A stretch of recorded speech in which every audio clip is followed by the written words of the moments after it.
this video, we will go over the anatomy of a car. The following major systems are included in the vehicle: the body and frame,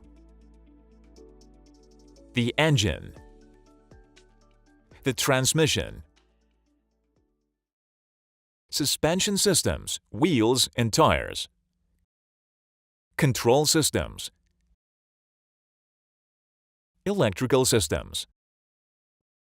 The engine subsystems and the climatic equipment are the only remaining pieces of equipment. Let's take a look at the car's major components and assemblies. It may appear complicated now, but we're gonna explore each system in greater detail. So, let's look at car assemblies. We'll begin with the body and frame. This is the body.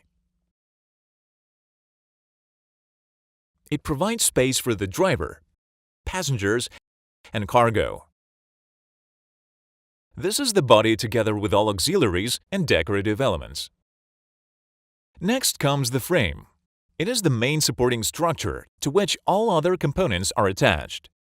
It can be a body-on-frame or a unibody construction. The unibody combines the function of the body and the frame. Most modern cars use this type of construction. Body-on-frame vehicles are much rarer and primarily comprise off-road SUVs. The next vehicle system is the engine. The engine is usually located in the front of the vehicle. The engine converts one form of energy into mechanical energy, which is then used to propel the car. The internal combustion engine, ICE, is the most commonly used engine type in automobiles. Such engines rely on the combustion energy of gasoline, diesel fuel, or, in rare cases, another kind of fuel. Electric and hybrid motors are also becoming increasingly popular. You can see a 4-cylinder, 16-valve gasoline internal combustion engine. This engine's operating cycle consists of 4 strokes: intake, compression, power, exhaust. The engine has numerous subsystems such as the intake system, exhaust system,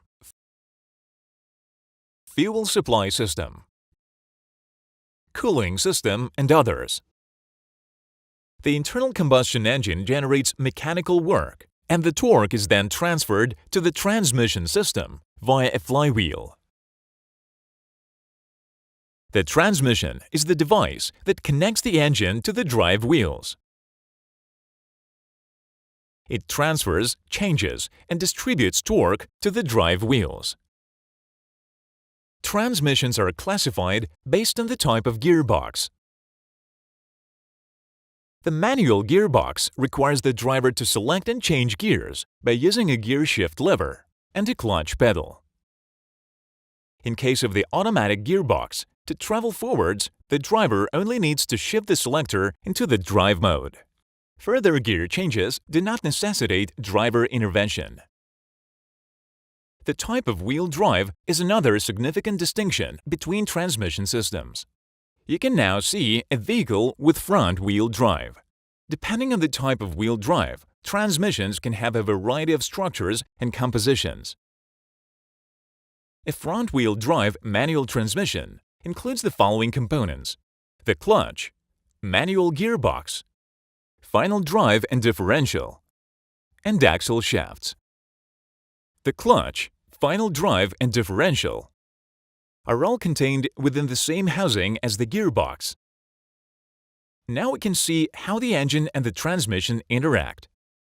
The combination of the engine and the transmission system is called the powertrain. Rear-wheel drive is another type of wheel drive. Such transmission also include a propeller shaft. The final drive and differential are located on the drive axle, outside the gearbox housing. And this is an all-wheel drive transmission. In this case, torque is supplied to both axles, full-time, or on demand. Its components also include a transfer case, which can be installed in the same housing as the gearbox. The differential, final drive, and propeller shaft are duplicated on the driving axles. Let's return to the front-wheel drive transmission and move on to the next systems. The suspension system, wheels, and tires help a vehicle move along a road and receive and absorb the impact from various bumps, making driving safer and more comfortable. First, let's take a quick look at the wheels and tires. Wheels can be made from a variety of materials and in a variety of styles. They are surrounded by tires, creating an air-filled chamber. Sometimes, tires are also equipped with an inner tube. Let's go back to the suspension system. The suspension includes the wheel hub. This is a wheel hub mounted on a steering knuckle. The spring, a coil spring in our case. Shock absorbers. Suspension links, arms, and beams. This type of suspension has an arm control and a shock absorber that performs an additional function of the suspension arm. The anti-roll bar. The subframe and bushings. The front bar of the suspension system uses McPherson struts, which are very popular among car manufacturers. On the rear axle, we can see a semi-independent suspension with a torsion bar. Next, car control systems. They include the steering system, the braking system.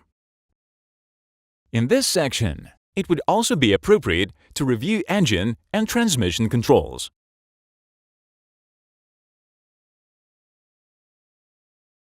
The steering system is required to change the direction of the car's movement. The braking system is required to slow down and stop the car,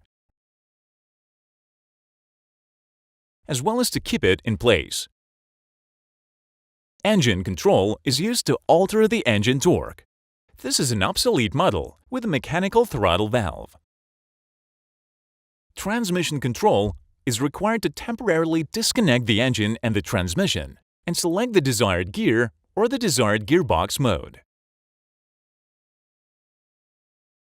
Passing on to electrical equipment.